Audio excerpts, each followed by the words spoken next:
Bonjour à tous. Bienvenue dans ce webinaire donc, sur comprendre les normes ESRS. Ce webinaire fait suite au webinaire que nous avons fait il y a quelques temps sur la double matérialité, donc autour de la CSRD. C'est une suite assez logique de cette double matérialité. On va maintenant rentrer donc, dans le détail de ce que sont les normes qui composent cette CSRD.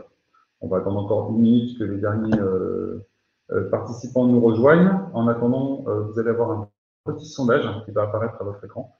Voilà, qui pose une petite question pour mieux vous connaître.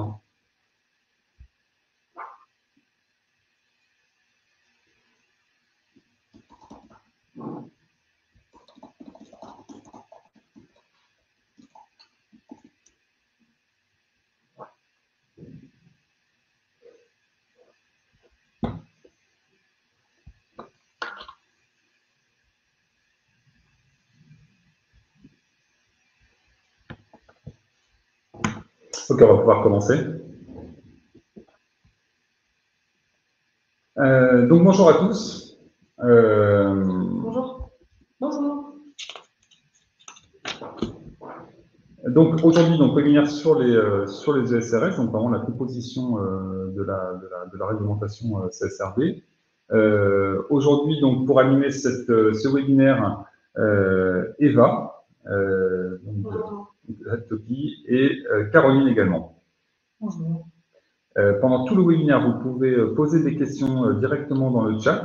Notre équipe s'efforcera d'y répondre. Si jamais il y a trop de questions et qu'on ne peut pas répondre en direct, ne vous inquiétez pas, on répondra à toutes les questions après le webinaire. Dernier point que je voulais vous dire, c'est que ce webinaire sera disponible en replay sur notre site web ou sur notre chaîne YouTube. Rapidement pour présenter Altopi. Donc Altopi, on est un cabinet de conseil en RSE. Donc on accompagne des PME et TI dans toute leur démarche RSE. On est aujourd'hui une vingtaine d'experts RSE au service de nos clients, avec un engagement fort sur cette partie justement développement durable.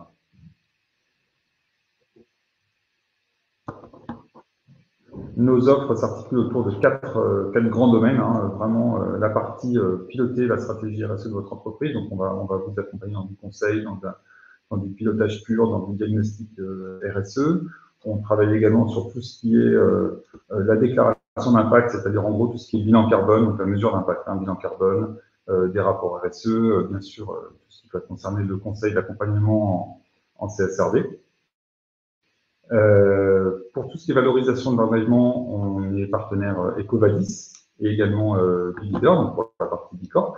Et puis, dernier point, pour ce qui concerne la sensibilisation de vos collaborateurs, on propose des formations, des fresques du climat et notre propre atelier, mon métier d'impact, qui est un atelier de sensibilisation autour de l'ACV produit de vos propres services ou produits que vous proposez.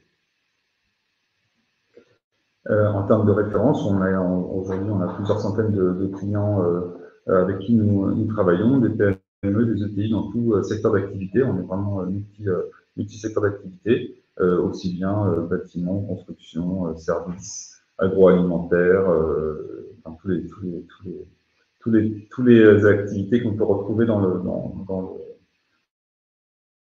le secteur des PME et des ETI en France. Alors, je vais maintenant passer la main à Eva. Merci Nicolas. Donc dans cette première partie, on va se concentrer sur l'essentiel à savoir sur les ESRS, donc à la fois sur leur contenu et leur structure. Mais tout d'abord, un rapide rappel donc, sur la CSRD. Donc les entreprises qui sont soumises à la CSRD doivent publier donc, un certain nombre d'informations et faire un reporting de durabilité. Et afin de savoir quelles informations vous devez publier, l'entreprise doit effectuer une analyse de double matérialité. Donc pour rappel, la double matérialité, ça comprend deux dimensions. Donc, les impacts de l'entreprise et de sa chaîne de valeur sur son environnement au sens large. Donc, c'est ce qu'on appelle la matérialité d'impact. Et les risques opportunités causés par l'environnement au sens large de l'entreprise, donc naturel, social, politique, sur l'entreprise et sa chaîne de valeur. Et ça, c'est ce qu'on appelle la matérialité financière. Donc, j'insiste bien sur le fait que la chaîne de valeur doit faire partie intégrante de cette analyse. Et donc, comme vous le savez, les entreprises seront soumises à un audit pour vérifier leur conformité au règlement. Donc, les informations que vous devrez publier dans le rapport de durabilité se divisent en 12 ESRS, qui sont les normes de reporting, classées en 4 thématiques. Donc, on a les normes transversales, l'environnement, le social et la gouvernance. Et il faudra également intégrer à ce rapport, donc ce que vous voyez tout en bas, donc au sein de la partie environnementale, la taxonomie européenne. La taxonomie, pardon. Donc, la taxonomie, ça fait l'objet, d'un règlement à part, mais qui est quand même demandé dans le rapport de durabilité. Et donc, pour rappel, la taxonomie, il s'agit là de renseigner principalement la part de chiffre d'affaires et d'investissement dit vert de l'entreprise. Et donc maintenant, on va aller un peu plus en détail sur chacun des ESRS, donc à commencer par les normes transversales. Dans les normes transversales, on retrouve l'ESRS 1 et 2. Donc, l'ESRS 1, c'est vraiment le mode d'emploi de la réglementation. Donc, il n'y a pas d'indicateur sur lesquels reporter dans cette ESRS, puisqu'elle est principalement explicative. En fait, elle décrit le contenu de la réglementation, elle explique le format que doit prendre le rapport de durabilité, et elle précise aussi les dispositions transitoires, c'est-à-dire les déclarations que les entreprises de moins de 750 salariés peuvent décaler. Et sur le SRS 2, donc là, il s'agit de la seule SRS obligatoire pour toutes les entreprises. Et donc, on va y revenir en détail un peu plus tard, mais elle décrit donc les principales informations que l'entreprise doit publier. Et elle se décline donc en 16 exigences de publication et 190 data points qui sont les indicateurs sur lesquels les entreprises devront reporter. Donc, au sein des différentes thématiques, les ESRS se déclinent en sous-thèmes et en sous-sous-thèmes. On ne les a pas intégrés dans les slides par souci de lisibilité. Mais au sein de la thématique environnementale, donc on compte 5 ESRS. Donc, on a l'ESRS E1 qui se décline en 3 sous-thèmes que Caroline va vous présenter en détail vers la fin du webinaire pour vous donner un exemple concret. On a l'ESRS E2 qui se concentre sur la pollution et qui se décline en 7 sous-thèmes. Donc, on a pollution de l'eau, du sol, de l'air. Et on a aussi donc, les substances préoccupantes, très préoccupantes, ou encore les microplastiques. Et donc, ça peut paraître peu clair. Et pour savoir donc, comment on définit ce qu'est une substance préoccupante ou très préoccupante ou un microplastique, donc, je vous invite à vous référer à l'annexe 5303 de la Commission européenne qui fournit une définition pour les éléments qui peuvent paraître, qui peuvent soulever des doutes. Et donc ensuite, on a l'ESRS E3 qui se concentre sur l'eau, donc la consommation d'eau, les rejets d'eau ou encore l'utilisation et l'extraction de ressources marines. On a ensuite l'ESRS E4 sur la biodiversité et les écosystèmes, donc, qui là se divise en 4 sous-thèmes. Parmi les 4 sous-thèmes dans la réglementation, on a les enjeux liés à des facteurs de perte de biodiversité, les impacts sur l'étendue et l'état des écosystèmes, c'est-à-dire la dégradation des sols, la désertification ou l'imperméabilisation, ce qui peut vous concerner si, par exemple, vous êtes une entreprise dans la construction. On a également un sous-thème sur l'incidence sur la situation des espèces, c'est-à-dire réduction de la taille de population d'espèces. Par exemple, si vous êtes une entreprise agricole qui utilise des pesticides, vous êtes concerné par ce sous-thème. Et donc le 4e sous-thème, qui est donc les impacts et dépendances sur les services écosystémiques. Donc là encore, je vous invite à vous référer à l'annexe 5303, mais rapidement, les services écosystémiques, donc ce sont des services qui sont fournis par la nature et qui bénéficient à l'espèce humaine. Et donc il y a différentes catégories. On a les services d'approvisionnement, donc en nourriture, en eau, en matériaux, par exemple en bois. On a les services de support, par exemple la régulation des espèces avec la pollinisation. On a des services de régulation, donc de régulation des inondations, etc. Et on a des services culturels. On a ensuite donc le SRS E5 qui traite de l'économie circulaire et qui là se divise en 3 sous-thèmes. Donc pour ce qui est des entrées de ressources, ici on va s'intéresser par exemple à votre capacité donc, à intégrer l'économie circulaire dans vos intrants. Donc, pour prendre un cas concret, si vous êtes une entreprise qui produisait des sodas, ici, on s'intéresse à votre capacité à intégrer des bouteilles recyclées pour le contenant. Et pour la sortie de ressources, donc c'est l'inverse. Donc, si vous êtes un fabricant de bouteilles, c'est votre capacité à fabriquer des bouteilles qui sont recyclables ou réutilisables. Et on s'intéresse aussi à votre capacité à gérer vos déchets. Et pour ce qui est des ESRS sociales, on compte 4 ESRS. Donc on a les ESRS donc S1 et S2. C'est la même chose au niveau des sous-thèmes. On retrouve les conditions de travail, l'égalité et d'autres droits liés au travail. La différence va être que le SRS S1 se concentre sur la main-d'œuvre propre de l'entreprise, c'est-à-dire donc les collaborateurs, les freelances, les intérimaires, alors que le SRS S2 va concerner la chaîne de valeur, donc les salariés qui sont rattachés à vos fournisseurs ou à vos sous-traitants.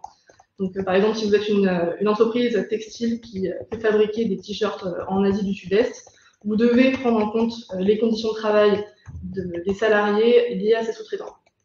On rentrera dans le détail plus tard des sous-thèmes et sous-sous-thèmes dans le SRS S1. Donc, Caroline fera un focus sur cette SRS à la fin du webinaire. Dans les SRS sociales, on retrouve aussi le SRS S3. Donc, ici, on s'intéresse aux communautés qui sont affectées par les activités de l'entreprise et de la chaîne de valeur. Donc, si par exemple, dans votre chaîne de valeur, vous avez un fournisseur qui exploite des forêts habitées ou des mines ou de façon générale, qui est amené à intervenir sur des terres qui sont déjà occupées, on s'intéresse ici à la façon dont ces communautés sont gérées, affectées, éventuellement déplacées. Et dans le SRS S4, donc là, on s'intéresse aux impacts de vos activités sur les utilisateurs finaux de votre produit ou service. Donc, même si vous faites du B2B, on vous demande de vous interroger sur les utilisateurs finaux, même si ce ne sont pas directement vos clients.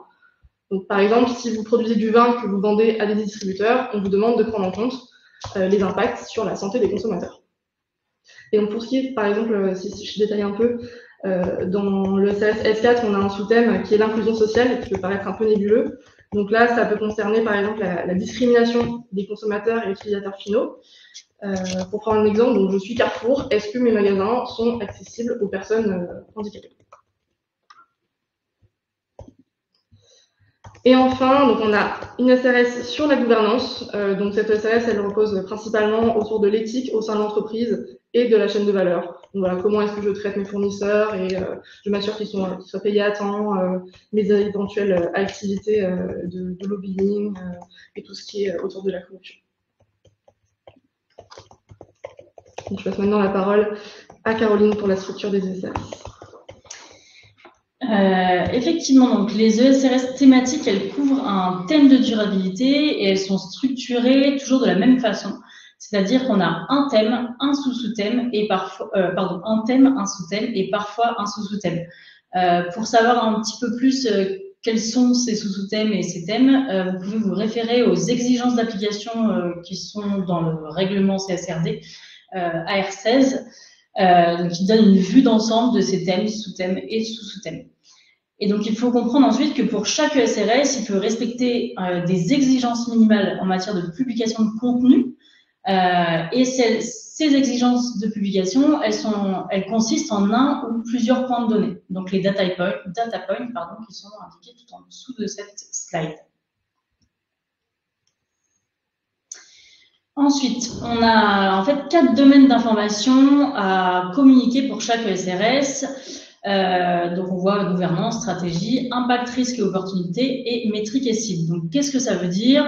En gros, une fois qu'on a évalué nos risques et opportunités, donc grâce à la double matérialité, comme vous l'a défini Eva tout à l'heure, ensuite, il faut que l'entreprise se demande s'il faut qu'elle change son modèle d'affaires pour en tenir compte. Donc là, c'est ce qu'on retrouve dans la partie stratégie. Et ensuite, on se pose la question de savoir, est-ce qu'on a mis en place les outils qui permettent de suivre les politiques et les actions? Donc ça il s'agit de la gouvernance. Et enfin, il faut donner des métriques et des objectifs qu'on doit associer à toutes ces politiques, ces actions, etc. Donc, en pratique, par exemple, si on prend l'exemple de l'ESRS E3 sur l'eau et les ressources marines, on a plusieurs sujets donc, plusieurs sous-thèmes qui peuvent nous concerner. Donc, on a l'eau, mais aussi les ressources marines. Donc, ressources marines, c'est plutôt tout ce qui est, par exemple, ressources aquatiques, poissons, etc. Et l'eau, c'est juste l'eau, comme son nom l'indique. Ensuite, on a des sous-thèmes, donc, comme on les voit ici, donc la consommation d'eau, les prélèvements d'eau, les rejets d'eau, etc. Et également les extractions et utilisations des ressources marines. Et ensuite, on a également des exigences de publication. Donc ici, on en a 5. Donc notamment, il faut mentionner les politiques, les actions, les cibles, donc c'est-à-dire les objectifs, des indicateurs sur les consommations d'eau et enfin les incidences financières escomptées des risques, incidences et opportunités qui sont liées aux ressources aquatiques et marines. Et enfin, on a les data points. Et donc là, on en a 48. Mais donc, par exemple, il peut y avoir plusieurs types de data points. Mais si je vous donne simplement un exemple, on peut avoir un data point plutôt narratif qui sera de décrire en fait vos politiques. Et donc, il faudra mentionner la façon dont la politique de l'entreprise aborde la question de la gestion de l'eau, l'utilisation de l'approvisionnement en eau et en ressources marines dans le cadre de ses propres activités, mais également toutes les questions liées au traitement de l'eau. Et ensuite, on peut avoir par exemple des data points un peu plus chiffrés, on va dire. Par exemple, il va falloir déterminer quelle est la consommation totale d'eau dans les zones à risque pour l'eau. Par exemple, je peux vous donner simplement un petit exemple. Ensuite, on va passer à la norme obligatoire ESRS 2. Donc, comme le disait Eva tout à l'heure, c'est la seule norme qui est obligatoire. Et donc, on va voir un peu ça plus dans le détail dans les slides suivantes. Donc, en fait, on a plusieurs choses à respecter dans plusieurs exigences en fait de publication pour le SRS 2, donc notamment des thèmes généraux, on va dire, avec 2 exigences de publication, donc notamment une base générale d'établissement des déclarations relatives à la durabilité. Donc là, par exemple, on va définir quel est le périmètre de consolidation, donner un petit peu des premières informations sur la chaîne de valeur amont et aval, décrire si on a omis des informations, par exemple, s'il y a une question de propriété intellectuelle, choses comme ça, et donc pourquoi on n'a pas mentionné certaines informations. Et ensuite, on doit également mentionner dans cette partie-là si on a des informations relatives à des circonstances particulières. Donc là, par exemple, ça va être de décrire toutes les sources d'incertitude qui seraient associées aux estimations et aux résultats. Ça serait également de dire si on a eu des changements par rapport à l'année précédente dans, par exemple, une façon de calculer tel ou tel indicateur. Donc, par exemple, dire, bah voilà, on a eu un changement de périmètre dans le bilan carbone, et donc c'est pour ça qu'on explique les différences avec l'année dernière. Ensuite, sur la partie gouvernance, là, on a 5 exigences de publication. Donc déjà, on va devoir définir en fait et décrire le rôle des organes d'administration, de direction et de surveillance. Donc là, on va devoir justement parler un petit peu de la composition et de la diversité des organes d'administration, décrire leur rôle dans le contrôle de la procédure de la gestion de ces risques et opportunités, décrire un petit peu également leur expertise et les compétences de ces organes-là en matière de durabilité. Ensuite, on va également devoir décrire un petit peu les informations qui sont transmises à ces organes d'administration, dire voilà, à quelle fréquence est-ce que la gouvernance se réunit, de quel sujet on parle, voilà, un petit peu quelles sont la manière dont les organes d'administration prennent en considération ces impacts de durabilité. Et on va devoir également décrire dans cette partie-là s'il y a l'intégration des résultats en matière de durabilité dans les systèmes d'incitation. Donc, en gros, dire s'il y a eu des politiques de rémunération en lien avec des questions de durabilité. Il va également falloir dire dans quel sens l'entreprise prend en compte la déclaration sur la diligence raisonnable, c'est-à-dire comment est-ce qu'elle identifie et prévient et atténue les incidences négatives sur les questions de durabilité. Et enfin, la dernière exigence concerne la gestion des risques et les contrôles internes de l'information en matière de durabilité. Donc là, en gros, l'entreprise, elle doit publier des informations sur les principales caractéristiques de son système de gestion des risques et de contrôle interne, liés forcément à la durabilité.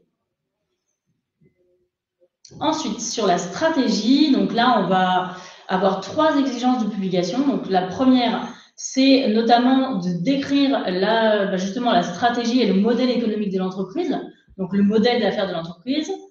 Ensuite, on va également devoir décrire la chaîne de valeur et donc ses principales caractéristiques, donc savoir un petit peu quelles sont les parties prenantes qui sont concernées. Donc une partie prenante, pardon, il peut y avoir des parties prenantes internes, par exemple les salariés, mais aussi externes, notamment les principaux fournisseurs, les clients, les canaux de distribution, les utilisateurs finaux. Et il va falloir un petit peu définir comment est-ce que cette chaîne de valeur-là et ces parties prenantes-là ont été intégrées en fait à toute la réflexion. Ensuite, on va également devoir aborder et publier les informations sur la manière dont les intérêts et les points de vue des parties intéressées donc justement, ont été pris en considération dans la stratégie, mais aussi le modèle économique de l'entreprise. Et enfin, l'entreprise va devoir définir et décrire quelles sont les incidences, risques et opportunités importants et quels sont les liens avec sa stratégie et son modèle d'affaires. Ensuite, en ce qui concerne la gestion des impacts, risques et opportunités, on va devoir décrire les procédures d'identification et d'évaluation des incidences, risques et opportunités. Donc, c'est-à-dire que là, l'entreprise va devoir décrire les méthodes et les hypothèses qui ont été retenues, définir un petit peu toutes les procédures qui ont été mises en place pour identifier et évaluer les incidences potentielles ou réelles. Et puis en gros, voilà, pour qu'on ait une vue d'ensemble de comment est-ce que tous ces impacts et opportunités ont été jaugés, comment est-ce qu'on a défini les notes, etc. On va également avoir une exigence de publication, notamment au titre des ESRS couvertes par la déclaration relative à la durabilité. Donc, c'est-à-dire qu'on va devoir ici décrire quels sont les ESRS qui ont été jugés matériels pour nous et définir quelles sont celles qui ont été jugées importantes. Ensuite, au niveau des exigences de publication minimum sur les politiques et les actions, on va devoir définir quelles sont les incidences, risques et opportunités importants. On va devoir reparler un petit peu de la chaîne de valeur, mais aussi les parties prenantes intéressées. Et ensuite, on va devoir parler des actions. Toutes les actions, en gros, ça va être la liste des actions clés qui ont été mises en place ou qui sont prévues dans le futur. Les horizons temporels, pardon. On peut également aborder dans cette partie-là l'avancement des actions qui sont mises en place. Et enfin, la dernière partie, c'est les métriques et les cibles. Donc là, en gros, on va devoir, encore une fois, publier quels sont les objectifs de l'entreprise, qu'elle s'est fixée, comment est-ce qu'elle a fixé ces objectifs, quelles sont les méthodes utilisées, les principales hypothèses retenues, est-ce qu'elles ont été validées ou non par un organe externe, etc., etc. Et enfin, on va devoir définir comment est-ce qu'on suit l'efficacité des politiques. Et donc là, on va devoir définir des cibles mesurables. Et puis voilà, toujours expliquer comment est-ce que les parties prenantes intéressées, elles ont été prises en compte dans la définition de ces cibles.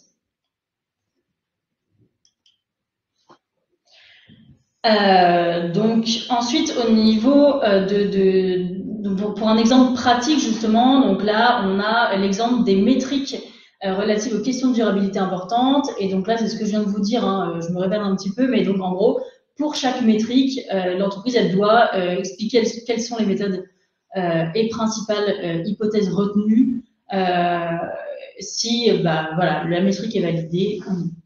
Et donc, par exemple, on peut fournir un tableau pour avoir une vision plus claire de ces objectifs.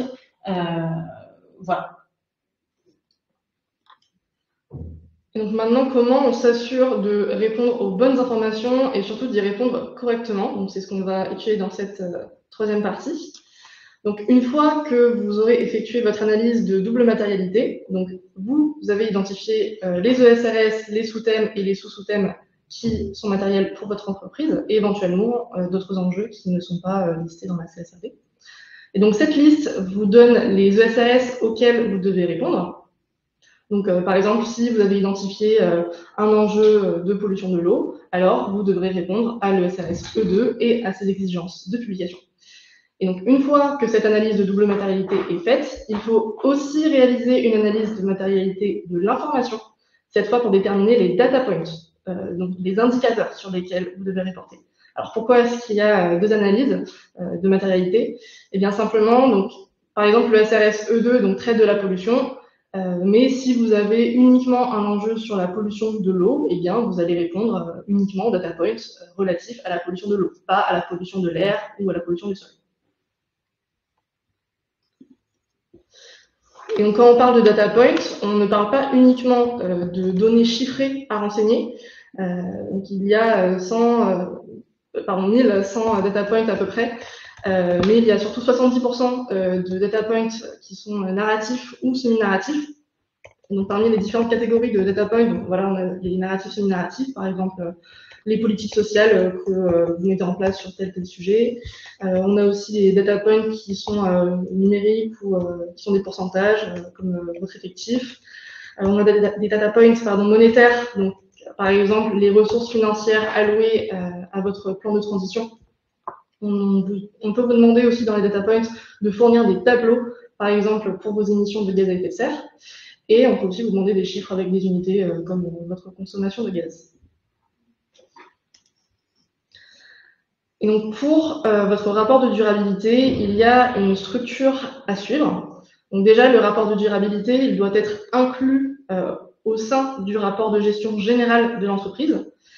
Et donc ce rapport de durabilité, il va être rédigé, textuel, donc disons lisible par l'humain.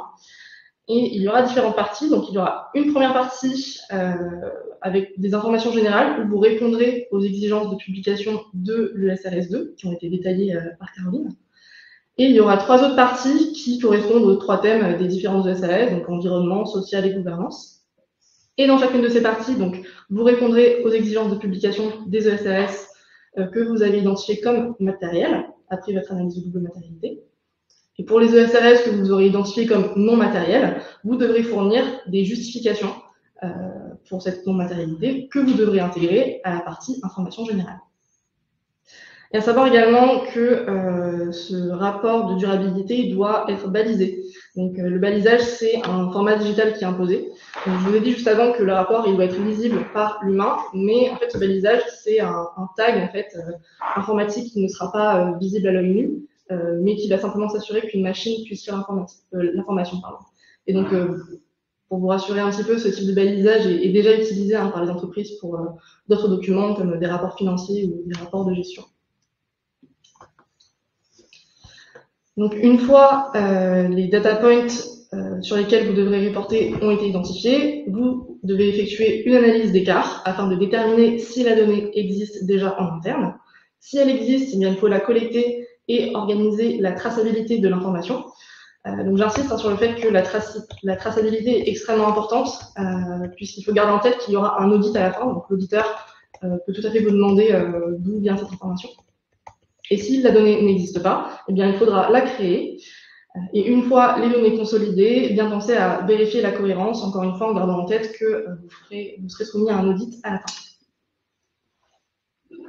Donc, si on prend un exemple concret, donc, au sein de l'ESRS 2 SBM1, il y a un data point qui est intitulé « Nombre de salariés par zone géographique ».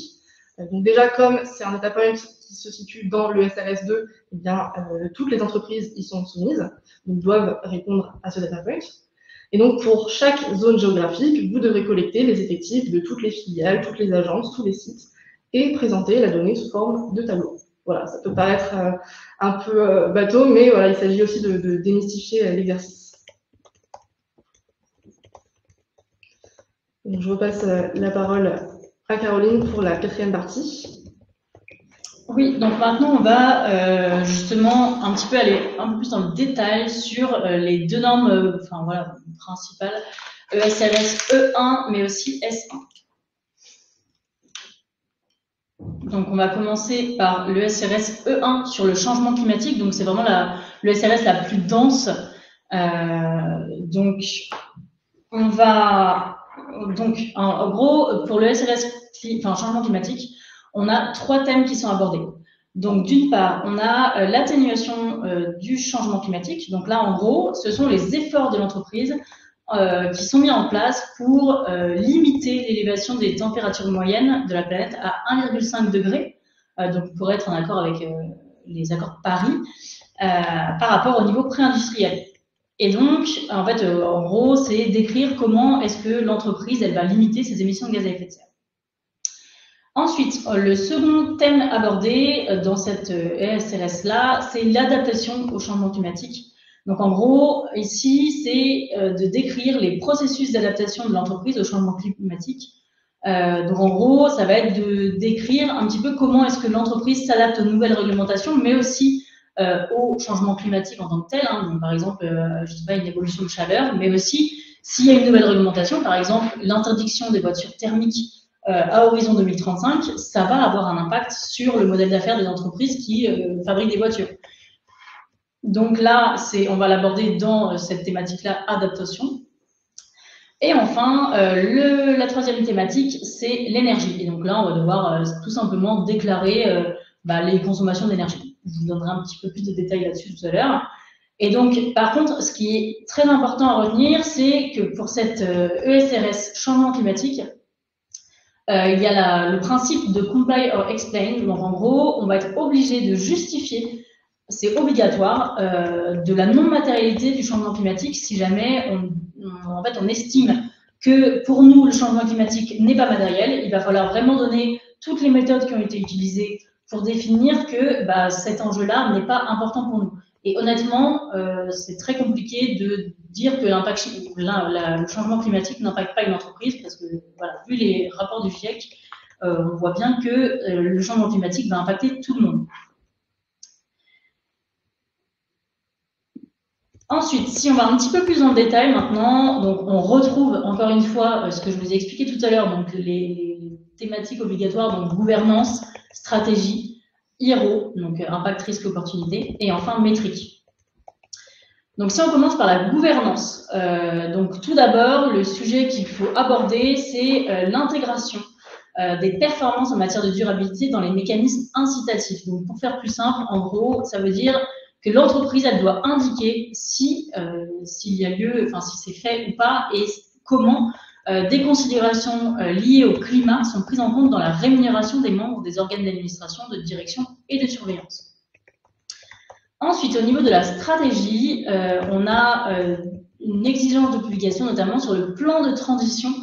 Donc là, j'y reviendrai tout à l'heure parce qu'on va vous donner un exemple un petit peu plus précis de qu'est-ce que ça veut dire ce plan de transition, mais pour faire très rapide, le plan de transition, c'est de décrire quels sont les efforts d'atténuation passés, actuels, mais aussi futurs de l'entreprise pour garantir la compatibilité de sa stratégie, mais aussi de son modèle d'affaires avec une transition vers un monde à maximum plus 1,5 degré, conformément à l'accord de Paris. Ensuite, toujours au niveau de la stratégie, et simplement précision, si on n'a pas de plan de transition, l'entreprise, elle doit indiquer si elle va en adapter un dans le futur. Ensuite, on a donc les zéro matériel climat. Donc là, en gros, c'est définir les incidences, risques et opportunités qui sont importants, mais aussi leur interaction avec la stratégie, mais aussi le modèle d'affaires de l'entreprise. Donc en gros, il faut que l'entreprise, elle explique pour chaque risque important, qu'elle a identifié comme important grâce à son analyse de matérialité, si l'entreprise, elle considère qu'il s'agit d'un risque physique lié au changement climatique, donc par exemple des dommages qui seraient causés par des phénomènes météorologiques, ou alors un risque de transition lié au changement climatique, donc en gros, les effets de la mise en place d'un modèle économique bas carbone. Donc ce que vous disiez tout à l'heure, par exemple, vendre plus que des voitures électriques. Toujours dans cette identification des zéro matériel climat, l'entreprise, elle doit décrire sa résilience, la résilience de sa stratégie et de son modèle d'affaires. Et donc, elle doit définir la portée de l'analyse de résilience, la manière dont cette analyse de résilience elle a été réalisée, le moment où elle a été effectuée, et justement décrire un petit peu l'utilisation de l'analyse des scénarios climatiques pour vraiment justifier tout ça. Et elle doit également forcément décrire un petit peu les résultats de l'analyse de résilience qui a été réalisée. Ensuite, au niveau des zéros, donc la gestion des incidences, des risques et des opportunités, on doit décrire les processus qui permettent d'identifier et d'évaluer les incidences, risques et opportunités qui sont importants. Donc là, l'entreprise, en fait, la description, elle doit porter sur les incidents du changement climatique et notamment sur les émissions de gaz à effet de serre de l'entreprise, mais aussi les risques physiques liés au changement climatique. Attention, ces risques physiques ils doivent être abordés non pas uniquement dans les opérations propres de l'entreprise, mais aussi sur sa chaîne de valeur, amont et aval. Et donc là, l'entreprise elle doit identifier les aléas du changement climatique en envisageant au minimum des scénarios climatiques à émissions élevées. Donc par exemple, c'est prendre en compte le stress thermique, l'érosion du littoral, la dégradation des sols, l'élévation du niveau de la mer, etc. Ensuite, elle doit évaluer la manière dont les actifs et les activités de l'entreprise peuvent être exposés à ces risques, à ces aléas du changement climatique. Et elle doit ensuite définir quelles sont les opportunités et les risques de transition qui sont liés au changement climatique. Donc, encore une fois, identifier les événements liés à la transition climatique, avec ce que je vous ai dit tout à l'heure, envisager au minimum un scénario compatible, 1,5 degré. Ensuite, pour les métriques, enfin, on a les politiques, voilà, on doit définir quelles sont les politiques de l'entreprise et les actions. Ensuite, pour les métriques, là, il y a tout un tas de métriques qui sont obligatoires, donc notamment les émissions de gaz à effet de serre, donc scope 1, scope 2, scope 3, les projets d'absorption et d'atténuation des moyens financés au moyen de crédit carbone. Définir s'il y a eu une tarification interne du carbone, et enfin définir également s'il y a des incidences financières concernant les risques physiques de transition importants sur l'entreprise. Ensuite, on passe à l'ESRS S1. Donc là, Eva vous en a parlé un petit peu tout à l'heure, mais on va en aller un petit peu plus en détail maintenant. Donc là, ça va concerner le personnel de l'entreprise. Donc là, on a 3 thèmes qui sont abordés. Donc les conditions de travail, donc là, ça va concerner notamment tout ce qui est sécurité de l'emploi, temps de travail, salaire décent, dialogue social, et d'autres thématiques. On va y voir également toutes les mesures qui sont mises en place pour l'égalité de traitement et l'égalité des chances. Donc là, l'égalité de genre, égalité de sexe, égalité de rémunération, formation et développement des compétences, inclusion des personnes en situation de handicap, diversité. Et enfin, on a également les autres droits liés au travail. Donc là, ça va être notamment le travail des enfants, le travail forcé.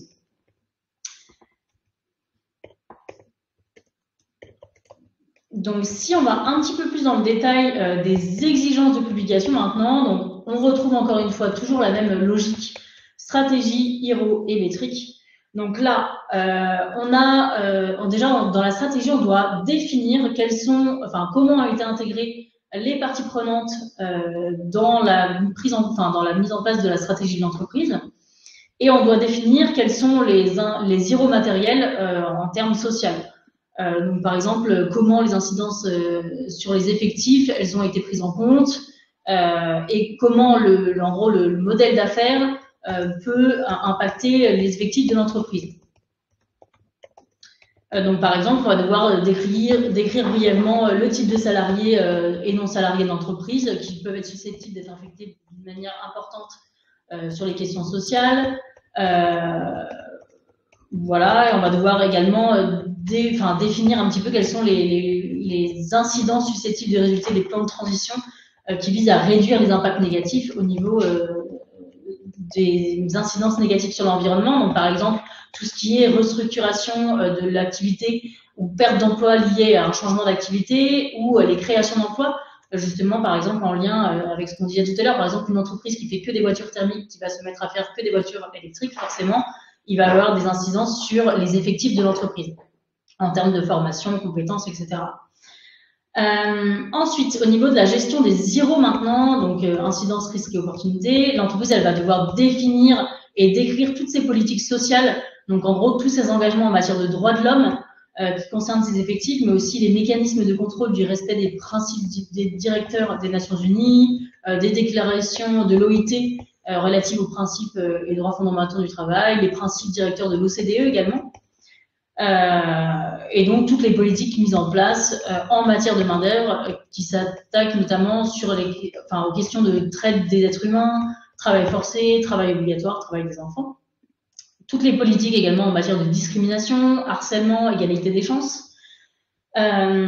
Ensuite, l'entreprise, elle va devoir, encore une fois, déterminer et décrire quel est le processus d'interaction au sujet des incidences avec les effectifs de l'entreprise et leurs représentants. Donc, en gros, quels sont les modes d'interaction directs avec les effectifs de l'entreprise, quelle est la fréquence d'interaction avec ces représentants-là. Voilà. Ensuite, on va devoir également décrire les procédures de réparation des incidences négatives. Donc, en gros, là, on va devoir dire quels sont les moyens formels par lesquels les effectifs de l'entreprise peuvent faire connaître leurs préoccupations et leurs besoins directement à l'entreprise. Donc, en gros, dire s'il y a un mécanisme de traitement des plaintes, etc. Ensuite, on passe aux actions. Donc là, on va devoir un petit peu décrire toutes les actions qui sont mises en place pour corriger les impacts négatifs. Et enfin, si on passe aux métriques et cibles, on va devoir donner tout un tas d'indicateurs, mais également d'objectifs sociaux. Donc là, on vous a détaillé un petit peu tout ça, donc justement avec les caractéristiques des salariés de l'entreprise, on va avoir tout un tas d'indicateurs à donner.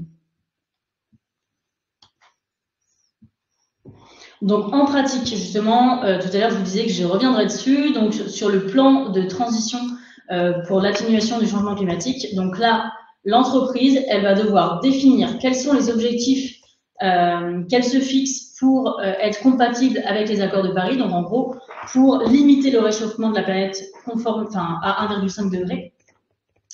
Ensuite, elle va devoir décrire les leviers de décarbonation qu'elle va mettre en place et quels sont les objectifs prévus. Elle va devoir également décrire et quantifier les investissements et les financements qui sont prévus pour mettre en place ce plan et évaluer les émissions de gaz à effet de serre potentiellement verrouillées engendrées par l'exploitation d'actifs ou de produits qui sont utilisés sur toute leur durée de vie. Donc, par exemple, si on a vendu quelque chose, on va calculer en fait les émissions sur toute leur durée de vie. Et donc, forcément, ces émissions-là, elles vont être dites verrouillées. Ensuite, les entreprises, elles vont devoir également définir les CAPEX, OPEX, donc là, c'est en lien avec justement la taxonomie dont vous a parlé Eva tout à l'heure. Et donc, elle va devoir publier les montants de ces indicateurs-là et décrire la manière dont le plan de transition est intégré dans la stratégie commerciale de l'entreprise.